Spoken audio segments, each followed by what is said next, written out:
Hello and welcome to the Fans of Wrestling Show, where we break down each televised wrestling show per promotion. Today we're going to be focusing on Friday Night SmackDown. The first matchup of the night was a triple threat tag match, and it was with Bayley and Sasha Banks versus Lacey Evans and Dana Brooke versus Alexa Bliss and Nikki Cross. For me, this match had good psychology. They told a good story. I liked how things got dragged up. I love the referee, Jason. He was able to get in there a few times and very vocal with Sasha Banks with those 2 counts and telling to break the count on 5. I definitely gave an extra plus to the referee in this one. My favorite part about this match was Dana Brooke. We saw Dana Brooke step it up in the last few weeks, but I was so happy that Dana Brooke actually landed the senton after Sasha Banks took a vicious woman rights from Lacey Evans and was able to get the pin on Sasha Banks and also get the win. After this match, we saw Otis curling a keg as Mandy Rose approached him. And after what happened last week with Dolph Ziggler and his mother's cake, he wasn't too happy that she was there. Another thing that happened right after the match was the New Day was confronted by The Miz. And as much as they tried to bring the power positivity to The Miz, he wasn't having it. In fact, knocked off that lovely platter of 2020 pancakes. What a douche. Funniest segments of the night was definitely with Elias when he came out in the crowd and he sang that awesome song that he did. Listen, the guy can't sing and his guitar skills are mediocre. I'd blow him out of the water. But I digress. The next match was Shorty G versus Dash Wilder. Now this match actually came about earlier in the day. The Revival were talking and saying that they're underrated and they're being misused and they don't feel elite. Well, Shorty G came in and told him, hey, listen, it's all right. Who cares what anybody thinks? If you're your true self, then that's it. They didn't like that, and that's where we got this match. For me, this match was okay. It really was just kind of like a new storyteller. I like that Scott Dawson was at the commentary table, which, definitely added a little more to it. I also like that Michael Cole looks like he grew a pair. And, I like the way he was going at Dawson. And in the end result, Shorty G gets the win over Dash Wilder, making him tap out with the ankle lock. For me, I'm going to rate this match a 3 out of 5. And immediately after the match, Scott Dawson came in the ring and started attacking Shorty G, as well as Dash Wilder.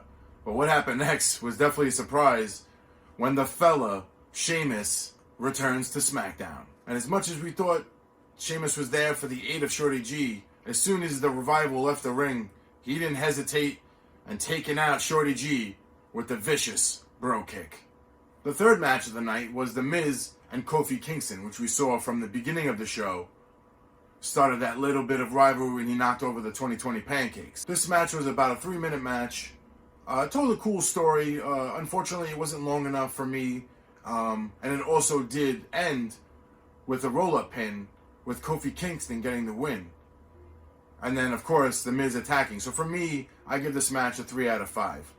And after the Miz and Kofi match, we saw an interesting interview in the back. When Daniel Bryan was getting interviewed, Roman Reigns came in and said, hey, listen, you win that title, that's perfect, because guess what? I'm entering the Royal Rumble, and I'm going to win it. And it's going to be Roman Reigns versus Daniel Bryan at WrestleMania. But they had to put that aside and get ready for their tag match later on against King Corbin and Dolph Ziggler. The fourth match takes us back to the storyline with Otis and Mandy Rose, where he takes on Drew Gulak, who tried to present a PowerPoint presentation, but didn't go so well for him. For me, this match was fun. I just love to see Otis just throw people around, and his size, it really is fun to watch. Really wasn't a long match. I think it was like 3 to 4 minutes. But I listen, Otis is a great talent. For me, I wish that this was a tag match, and this actually affected the match card rating for me. You'll see this later on, but I wish this was a tag match where Otis was more in charge of the match. But the one thing that I don't like about the whole storyline about Otis and Mandy Rose is that Dolph Ziggler is involved, and he's already involved in another storyline. I feel like it would have been better if they took another talent, like EC3, or someone else that was able to just fill that slot and be like, hey, Otis isn't the kind of guy for you. I'm way better than this guy, And that would have been cool. And you're also putting over that new talent. And that would have been better to have another match with someone else instead of having someone that's in multiple storylines. Unless they decide to go with Dolph Ziggler and Otis in the future. I don't know. And also during the match, we saw Sonya and Mandy watching the match, discussing what was going on, and Dolph Ziggler was there as well. I could definitely say in this match, the crowd was really loud. Like I said, Otis is a fun guy to watch. For me, I gave this match a 3 out of 5. The fifth match of the night was Braun Strowman versus Cesaro, who was accompanied by Sami Zayn and Shinsuke Nakamura.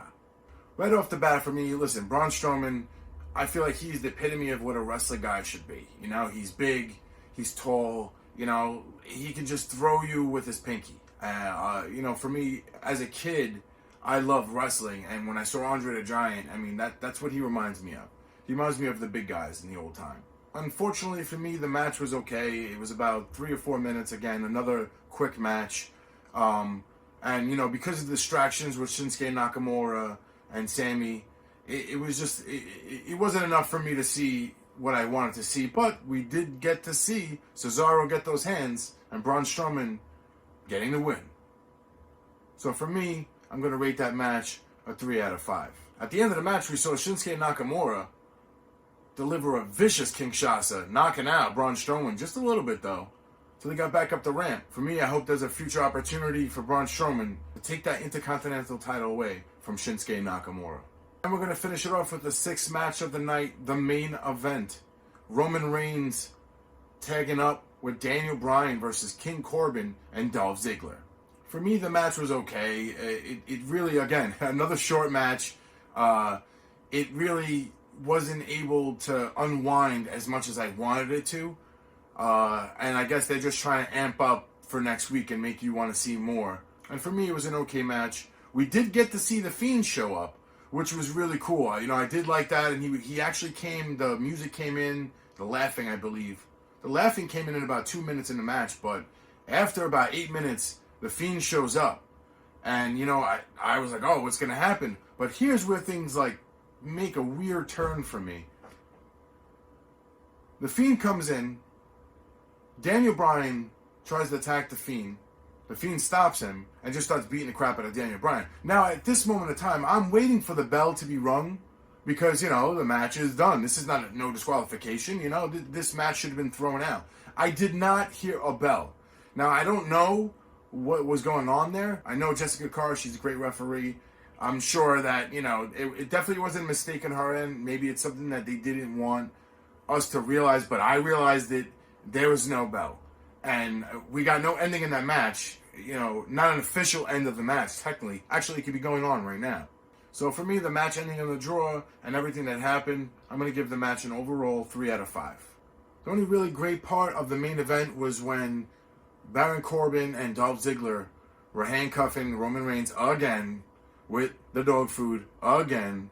But we got a really awesome surprise when the Usos made their return.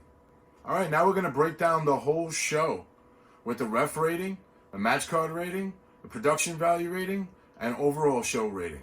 Alright, we're going to start off with the referee rating. For me, the referees did a great job. Other than what happened at the end with the bell, I really don't know what that is. I don't know if that was intentional or a mistake or whatever it was. But for me, I'm going to give the rating referees a 4. For the match card, for me, I'm going to give it a 3. Because I really didn't like some of the placements. I definitely would have moved some of the promos in between matches. Maybe even threw a little tag team in there. For the production value, I'm going to give it a 4 out of 5. WWE is really good at definitely presenting everything to you at the way they want it. I just definitely would have did something a little different as far as some of the promos, like I said.